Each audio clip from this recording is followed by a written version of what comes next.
Welcome to Kent Hance, the best storyteller in Texas podcast. Find us online at hancepodcast.com. Chancellor Hance, get us started with the saying of the day. Saying of the day is from Winston Churchill. He said, if you're trying to be successful in something and you stop and throw rocks at dogs that bark at you along the way, you'll never get there. And I like that. Ignore the dogs that are barking. Just keep on going. Stay focused. Well, I know I'm not the first to welcome you back, but welcome back from your trip to Ireland. I'm very curious to hear about it. It's a great trip. The former members of Congress take a trip every September, October. This year we did Ireland. Last year we did Argentina, and the year before that we did Iceland. And I've taken my kids and my grandkids, and one of the grandkids hadn't been able to go, and his sister told him, next year, when your turn's up, they're going to Somalia. And I had to tell me, your sister's pulling your leg. But in Ireland, the one thing everyone wanted to know about was the presidential election. And last year, the presidential election in Argentina was going on while we were there. We were there on Sunday when they voted. And they vote, and I mentioned this before, but you go in and you see a ballot, and it'll have the picture and the name of the person. And it's perforated, and you just tear it out, sign your name on the back, and put it in the ballot box, you're gone. Mm-hmm. And they vote pretty fast, and they start counting at 7 in the morning, soon votes come in. And they stop at 7 that night, stop the voting. And usually they'll have the results by 8:30 or 9. Oh, wow. So they have it done pretty fast, and they do it well. And so if you can recognize a picture, you ought to be able to vote. But it'll have a name with it, and so it allows you to do so. In Ireland, they all ask a lot of questions about the presidential campaign, and they all had an opinion. Some of them were for Trump, some of them were for Harris. And it was amazing to me the inquisitive nature they had of everything, of every type of part of presidential campaign. And the newspapers that we read while we were there, they all had stories about the presidential campaign. And so it was, people just don't realize that in this world, the U.S. is number one. We're number one in the free world. We're the leader of the entire world. And so people, because the decisions made in Washington will have an impact on them. And it'll have an economic impact on them. It'll have it'll have an impact on them as far as issues like Ukraine and Russia. The Palestinians and the Israelis, and those are all that they want to know, about the war in the Middle East, what's going to happen, what's Harris going to do, what's Trump going to do, and what they do in Ukraine and in Russia. So it's a big issue. I got back and started looking at some of the polls. And I wanted to go over some of them today.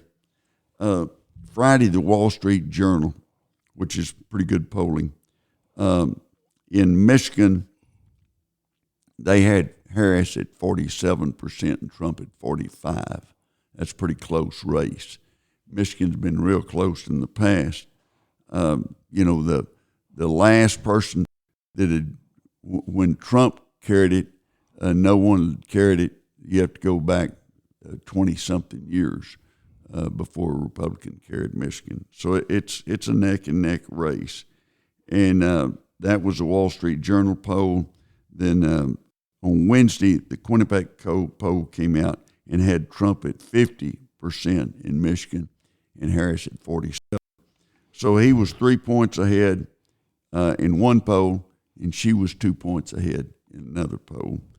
And then Emerson poll came out, and it had them at a dead heat, 49% each. Mm-hmm. When you're running numbers like 49% each, that's 98%. There's not but 2% undecided, and I tell you, there's a lot of people will say undecided because they don't want to tell anybody over the phone. They think there's some conspiracy to find out how they're going to vote, or they just don't want to tell. And so, there might be some that have not made up their mind, but I really doubt it. I think it might be 1%, maybe 2% in some states. But the polls may show that, but to me, I don't think that's true. I mean, they just had it hammered to them for the last, several months, or really the last 3 or 4 years. And so I think most people have made up their mind, they're ready to vote. The voting has been extended way longer than I think it should be. They need to have election day, and if you're going to be out or you're sick or something like that, you need to be able to vote absentee. You really have 7 swing states, but of those 7, the 3 biggest states, as far as swing states are concerned, are Pennsylvania, Michigan, and Wisconsin. And those are close races. When Trump won in 2016, he won by less than 1%. I mean, it was a dead heat. And he went to Michigan the night before the election. And I think that he was having crowds of 10, 20,000 people, and it paid off for him. Hillary was the first to lose Michigan since 1988. So it had been a long time since you'd looked at 28 years. And so Michigan's a hard state for the Republicans. And they've got a governor that's pretty popular, and she's campaigning hard for Harris. But Trump goes in there a lot, and he always draws a big crowd. So it's going to be very interesting to see. In May, Trump led Biden in Michigan 49-27. Oh. And, if Trump's biggest mistake was debating Biden, should not have debated Biden until Biden had the nomination. They couldn't go back and change it. And they went back to change it. And when they came out, Harris had a lead, and she jumped out there. But Harris's biggest problem is being available to the press. Now, she took a tour and been available to the press, and she called that Oprah, Howard Stern. Those are people that are for her. That'd be like Trump saying that his interview with Hannity was fair and unbiased. That just wouldn't be correct. But she has not been accessible to the mainstream media except 60 Minutes, and they did not post the entire review and interview. And some of the questions they changed up, but she did not do well in those. And so I think their game plan is to try to keep her, just with a teleprompter and making speeches around different places where it's the swing vote is so close. She really didn't do well on The View, that one question in particular, when they asked if she would have changed anything. What would you have done differently in 4 years? Is there any of us that if we were asked, would you do anything in the last 4 years different than you've done? Yeah, everybody would have something that they'd say, well, I wish I'd done it a different way. Black voters in May, African-American voters, Biden had 49%. And then in the latest poll, where they'd had 49% of the African-Americans voting for Biden, Harris is up to 75%. So she helped the Democrats in that regard big time. And Trump has gone back into Michigan, and he attacked electric cars. Electric cars are not popular in Michigan.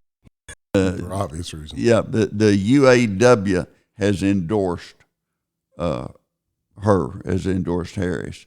But the Teamsters and the firefighters, both their big unions, have said we're not endorsing anyone, which has to be a victory for Trump. And getting the UAW was a victory for Harris. It appears based on that the Republicans have definitely made inroads into the blue-collar worker. They're slowly becoming the workers' party, where the Democrats owned that for years.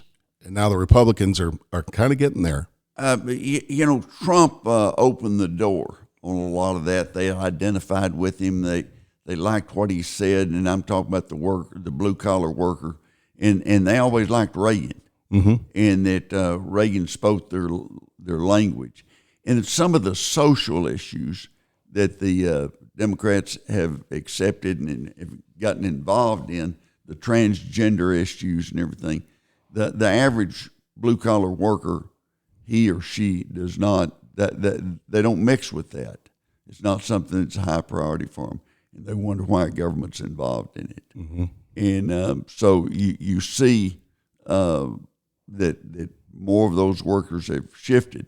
Now, on the Democrat side, they've picked up some support on the abortion issue, and that's an issue that has been hotly debated various places. And in Texas, Colin Allred has used that in some of his ads against Cruz, and I'll touch on that in just a moment.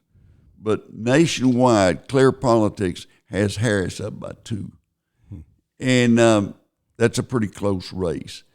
Polls are not as accurate as they used to be, and they don't have enough numbers, cell numbers.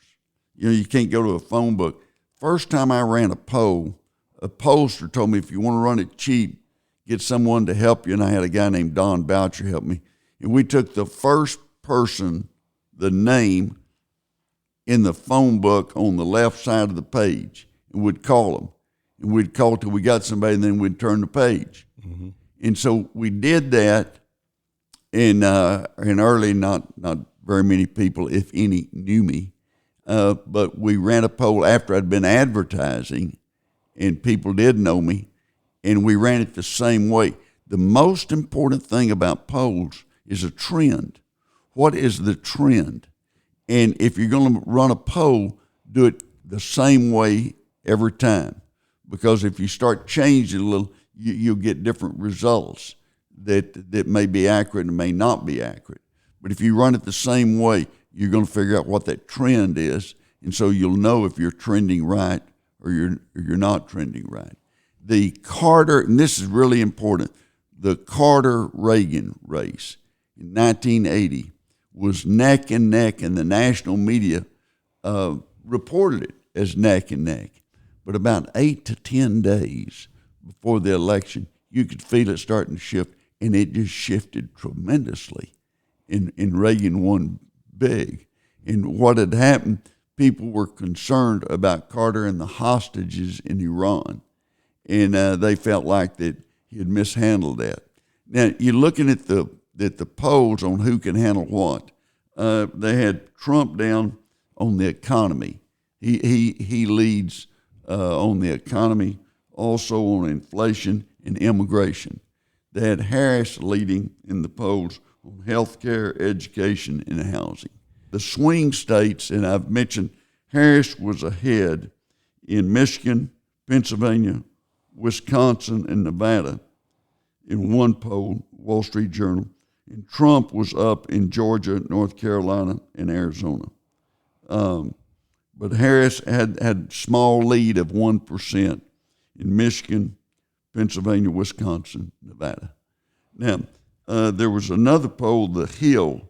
That's a publication in New York, in Washington, D.C., in the Capitol Hill. And they had Harris up by 2 in Arizona, up by 1 in Georgia. You see the Wall Street Journal had Trump up by 1 in Georgia. And then had her up by 2 in Michigan and 1 in Wisconsin. Trump, on the other hand, they had him up on the Hill. They had him up by 5 in Nevada, which is pretty surprising, and had him up by 1 in North Carolina, and had him up by 1 in Pennsylvania. So, those are things that he has. If he wins by 5 in Nevada, we'll probably win that Senate seat in Nevada. And the Rosen, she's been there for a long time, And then her opponent, Sam Brown, was hit by a roadside bomb in Iraq, and he's disfigured and is a good candidate. But for him to win in Nevada, Trump needs to win by 5 or 6 points. Mm-hmm. And so Trump will, in Ohio, a lot of people have Trump winning by 12. And if he does, then Bernie Moreno, who I know and I've helped in his campaign, will beat Sherrod Brown. And that would be big. But looking at the U.S. Senate, right now you've got 50 Democrats, 2 independents that caucus with the Democrats. You got 48 Republicans. So West Virginia is going to go to the Republicans. Governor Justice is the one running, and he's going to win big. And the Democrats are not even spending any money there. They're not doing anything. Second state that Republicans have the best chance at would be Montana. John Tester is a guy that could lose 40 or 50 pounds and be a lot more capable of getting to be on a TV show or something. And he's got a flat top. He's a little overweight. He's got a flat top, and he talks about being a farmer. Sounds like a conservative. Yeah, but he votes with Schumer every time. And so he's having a tough time, and polls show that Sheeny, who's his Republican opponent, is ahead of him now. In Montana, I think Trump's going to win by 15 to 20 points. So if he wins by 15, 20 points, he'll carry Sheeny in, and that Tester will not get reelected. But Tester's been there since 6, and he got elected in 18 and 12 and 18, and now he's up again. But it could be a close race, but right now I think the Republicans will probably control that. Sheeny he's a Navy SEAL, and he's pretty well qualified and pretty popular. The New York Times had Sheeny at 52% and Tester at 44%. In Texas, polls showed that 2 different polls, one Cruz at 51, Allred at 46. So Cruz up by 5. Another one, 47-44, he's up by 3. In Texas, it looks like that the president Trump, former President Trump, is up by 7 points. So if he wins by 7 points, Cruz is probably safe. But Cruz he's campaigning hard because Allred has raised a tremendous amount of money, and his ads are pretty good. You'd think that he had been down there on the border keeping people out. He has not been. He's been for as many people coming in as could, and has not been for stopping them. But it's going to be interesting to see what happens in Texas. If they happen to lose the Texas Senate race, Republicans would have lost the White House and the Senate. And the reason the Senate's so important on bills, you're going to have a lot of bills other than reconciliation bills. You're going to have 60 votes, or to get somebody passed, you're going to have 50 plus 1 get their approval in the Senate. So it's huge. In Arizona, Gallego was at 48%. Lake, she was at 39%. Another poll, he was at 48 and she was 41, and that was a week later. So she had gained a couple of points on him, but she's got her work cut out. In Pennsylvania, Bob Casey, his dad was governor, he was governor, that it shows that he's at 48%. And McCormick's wife is from Dallas, went to University of Texas. Her brother went to Texas Tech. Know her well, and that the McCormick has a chance, a good chance. But it's going to be interesting to see what happens in that race. A lot of people have said that Pennsylvania in elections is nothing more than Pittsburgh and Philadelphia, and in between's Alabama. It's conservative in those rural areas in between. Mm-hmm. And so that will be a top race. McCormick is within 4 points, and if Trump wins that state, then McCormick has a good chance. In Michigan, as I said, that the Senate race in Michigan is a dead heat, just like the presidential race. So, I mean, they've got a lot happening. In Wisconsin, this might be the sleeper. Tammy Baldwin has 48%, and Hovde, a businessman's got 47%. So it's going to be interesting to see what happens. And Trump, if he carries Pennsylvania, Wisconsin, Michigan, then the Republicans will have a pretty good advantage in the Senate. In the presidential race, we're running through this right fast. Wisconsin had Harris up by 1. Nevada had her down by 5 in one poll, and another poll had her up by 1.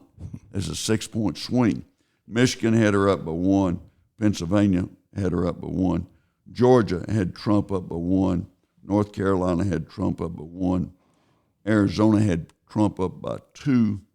And Florida had Trump up by 5. Texas had him up by 7. New Mexico had 8. Now, the Senate race in Maryland is a competitive race, and the Republican is a moderate, Hopkins, that he'd been governor, very popular governor. He's running, but right now, Harris is leading in the polls in Maryland by 29 points. So I don't see a Republican can pick that seat up. Mm-hmm. But this is going to be competitive in the next several weeks. Watch carefully. But there are so many people already committed. When you're having these polls come back and 2%'s undecided, 2% of them are going to lie to you or more and say they're undecided when they're not undecided. Mm-hmm. So I don't know what either side can bring out about the other side that's new, or that's going to surprise anybody. The politics has changed so much. When Rockefeller was running for president, he got out of the California primary, and the word got out that he was going to get a divorce, and it killed him. Mm-hmm. And that was 1960 election, and it just ruined his chances right there. And in this day and time, so much has been thrown about so many candidates on both sides that the voters are like, so what? I mean, you can't shock them anymore. You can try to shock them, but they're going to go, oh, okay. Boy, things happened at the wrong time for Gary Hart, didn't they? Yeah. I mean, today, that wouldn't have hurt him. And Hart, he said, if y'all think that I'm messing around, you need to follow me around. With knowing what he knew, what we now know, he should not have done that. Right. Don't invite him to test, and especially if you're going to get on a boat called the monkey business. Earlier, you said you were going to come back to the ads in Texas in the Senate race with Colin Allred. The ads that you see, what Colin Allred has done, he's tried to make it look like that he is really for border control, and that he was for a so-called compromise bill that really wasn't a compromise, and that and they're just they're not accurate. And Cruz has hit him on it, and then Cruz has hit him big on the transgender issue. Women in sports should not have to compete with men in sports, and the average citizen believes that. Mm-hmm. Allred came back and has tried an ad, and I don't understand. He said that that Cruz and the extremists have made it, impossible to get an abortion, and Cruz they hadn't had a vote on that in the U.S. Senate. That it was a Supreme Court ruling that said this should be decided by the states. Mm-hmm. Each state should vote on whether they want to approve abortion or not. And that's the issue. And the funny thing that Allred did in one of his campaigns, he's got a picture, and he's running against Cruz, but he's got a picture of Dan Patrick and Ken Paxton. And I don't know people who recognize him, but I think the reason he did that is that his base does not like those people, and maybe it's to stir them up and get them agitated. Mm-hmm. And but Cruz is working hard in East Texas and in West Texas, in rural areas, and that's where big majority.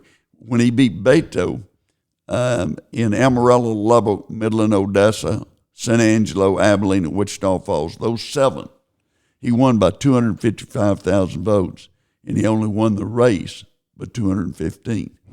So that I told him, if you better get out there and campaign. He said, I'll carry those. So I know, but you got to get out there and make sure they go vote. Mm-hmm. Lots of times they won't know anybody that's voting for somebody on the other side. If you live in Austin, you're going to know people that vote on the other side. Mm-hmm. Both cases. And but in other parts of the state, you're not. And it's they claim Allred's claim he's going to dump $35 million in late in the campaign.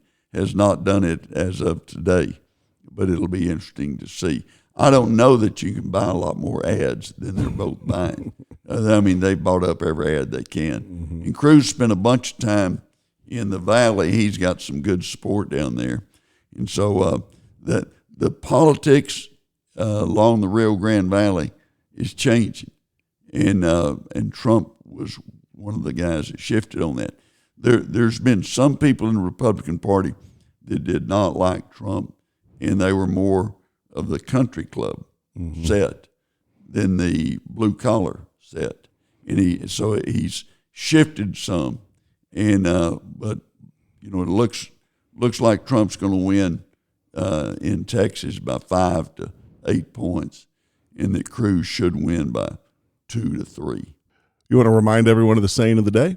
Saying of the day was from Winston Churchill, and he said, if you stop and throw rocks at every dog that barks at you, you're not going to make it on the road to success. Thanks for listening. Have a great week.